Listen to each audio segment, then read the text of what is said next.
Gisèle Clarkson est dans son potager et entre deux rangées de poireaux, elle s'arrête. Elle a repéré un escargot. À votre avis, qu'est-ce qu'il a de si particulier? Il a sa coquille dans le mauvais sens. Et si vous ne comprenez pas pourquoi, on va vous l'expliquer. Il faut s'intéresser à la formation de la coquille. Quand il naît, le bébé escargot sort de son œuf avec déjà une coquille, toute petite et transparente.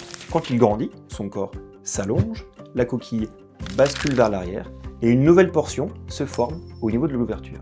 C'est donc comme cela que la coquille s'enroule sur elle-même.